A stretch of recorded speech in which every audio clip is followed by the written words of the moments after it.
अलीगढ़ से इस वक्त की बड़ी खबर। निजी प्रकाशकों की महंगी किताबों को लेकर विवाद लगातार गहराता जा रहा है। एक और राष्ट्रवादी छात्र संगठन ने महंगी किताबों के खिलाफ जोरदार प्रदर्शन किया। हाथों में पोस्टर लेकर कार्यकर्ता जिला मुख्यालय पहुंचे और प्राइवेट स्कूलों पर मनमानी का आरोप लगाया। उनका कहना है कि स्कूल अभिभावकों पर महंगी किताबें खरीदने का दबाव बना रहे हैं, जिससे आर्थिक बोझ बढ़ रहा है।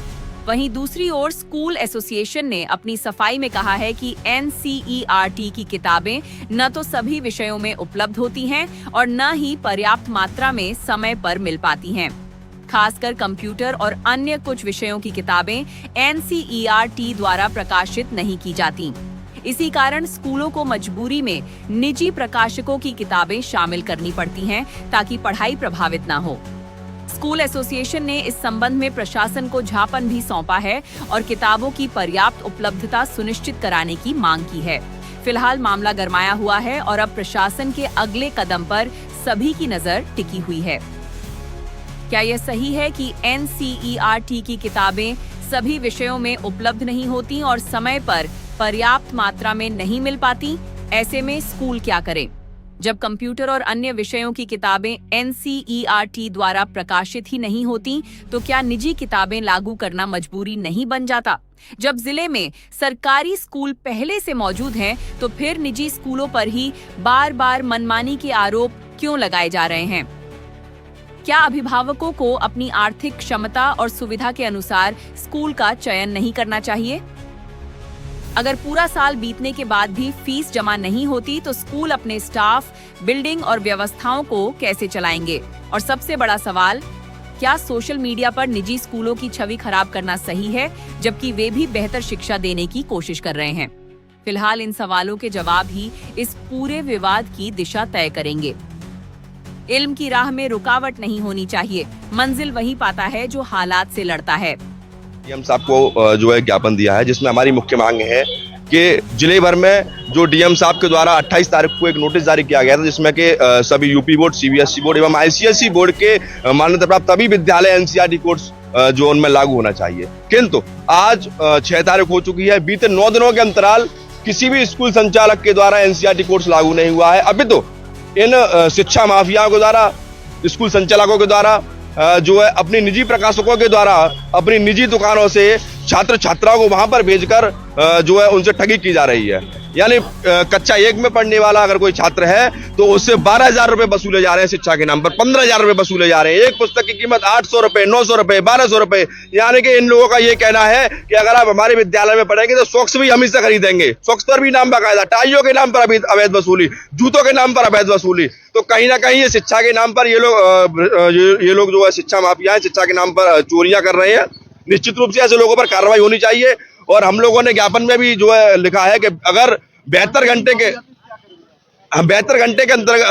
अंतराल में अगर इन लोगों ने जो है NCERT कोर्स लागू नहीं किया और डीएम साहब के द्वारा पीछे 9 दिनों के अंतराल में जो इन स्कूल संचालकों पर कार्रवाई नहीं की गई, जिन लोगों ने अपने विद्यालय में अपनी निजी प्रकाशकों की पुस्तकें लागू दी हैं, तो 72 घंटे के बाद राष्ट्रवादी छात्र संगठन के सभी पदाधिकारी डीएम ऑफिस पर अनिश्चितकालीन धरने देने को बाध्य होंगे।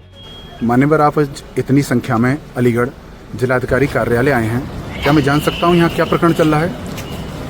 आज हम सभी लोग जो अभी हाल फिलहाल में जिलाधिकारी महोदय द्वारा NCERT पुस्तकों को लेकर एक आदेश जारी किया गया है, उसके संबंध में हम सभी जिलाधिकारी महोदय से प्रार्थना पत्र, निवेदन पत्र देने आए हैं। और हम उनको ये बताने आए हैं कि हम वो विद्यालय हैं जो यूपी बोर्ड से कक्षा 1 से लेकर 8वीं तक हिंदी माध्यम या अंग्रेजी माध्यम की मान्यता प्राप्त है और उत्तर प्रदेश शासन की जो नियमावली है उसके अधीन ही हम विद्यालय संचालित करते हैं। हमारे यहाँ वो बच्चा पढ़ता है जो मध्यम वर्गीय, मजदूर वर्गीय, गरीब तबके का होता है, जिसके पास कभी कभी पहनने को ड्रेस, पहनने को जूते मोजे नहीं होते, तो विद्यालय प्रबंधन अपने यहाँ से उपलब्ध करा देता है। NCERT जो एक राष्ट्रीय स्तर की संस्था है, वह केवल कक्षा 1 में या कक्षा 2 में हिंदी, अंग्रेजी, गणित पुस्तकों को प्रकाशित करती है, जबकि उसमें ना तो ग्रामर है, ना व्याकरण है, ना ही सामान्य ज्ञान है, ना ही कंप्यूटर की शिक्षा है, ना कला है।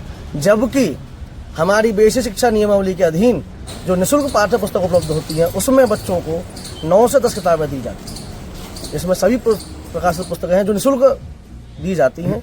हमने मांग भी करी है कि हमको या तो निःशुल्क पुस्तकें दे दीजिए। जैसा कि आप सभी ने जाना कि यहाँ पर सभी लोग IEA इंडियन एजुकेशन एसोसिएशन की तरफ से निजी विद्यालय वाले एकत्रित हुए हैं, जिन्होंने एक प्रार्थना पत्र कलेक्ट्रेट अलीगढ़ में दिया है और जिसमें इनका साफ ही कहना है कि यदि पुस्तकें या फिर अन्य पुस्तकें जो इन्होंने बताई, चाहे वो सामान्य ज्ञान हो, चाहे वो GK हो, चाहे क्राफ्ट हो या ड्राइंग हो या कंप्यूटर ही क्यों ना हो, यदि शीघ्रता से उपलब्ध नहीं कराई गई तो शिक्षण सत्र पूर्णतः प्रभावित होने वाला है। और यदि शिक्षण सत्र प्रभावित होगा तो आप सभी जानते ही हैं कि बच्चे अननेसेसरी, जो कि आज का सबसे बड़ा संकट है मोबाइल, वो उस मोबाइल की तरफ जाएंगे और यह भविष्य की तरफ देखते हुए बहुत ही गलत फैसला होगा। धन्यवाद। हो रहे हैं 1 अप्रैल से नया सत्र प्रारंभ हो जाता है और एक आदेश पारित हुआ है।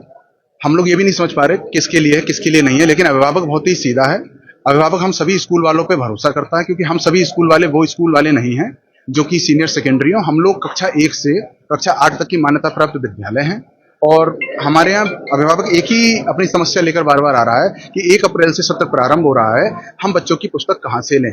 NCERT पुस्तक अलीगढ़ में वो 1 नहीं 5-7 दुकानों पे गए हैं, लेकिन उन्हें कहीं नहीं मिल रही हैं। हम भी उन्हें अभी कुछ नहीं कह पा रहे हैं कि कौन सी किताबें लेनी है, कौन सी किताबें नहीं लेनी है। इसी संबंध में हम यहाँ पर आए हुए हैं और जिसमें हम ये भी कहना चाहते हैं कि जितना हमने मालूम किया, NCERT में सामान्य ज्ञान और अंग्रेजी ग्रामर, हिंदी ग्रामर, कंप्यूटर की ये भी किताबें नहीं हैं, जबकि हमारे माननीय प्रधानमंत्री जी का कहना है डिजिटल इंडिया।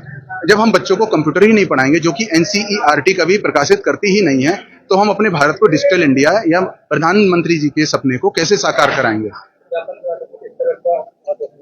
अभी हमें आश्वासन नहीं मिला है क्योंकि आज जिलाधिकारी महोदय नहीं है, लेकिन हाँ हम आश्वस्त हैं कि हमारी बात सुनी जाएगी, क्योंकि हम सब औसतन वह विद्यालय हैं जिसकी 600 या 700 रुपए महीने प्रति माह की फीस है।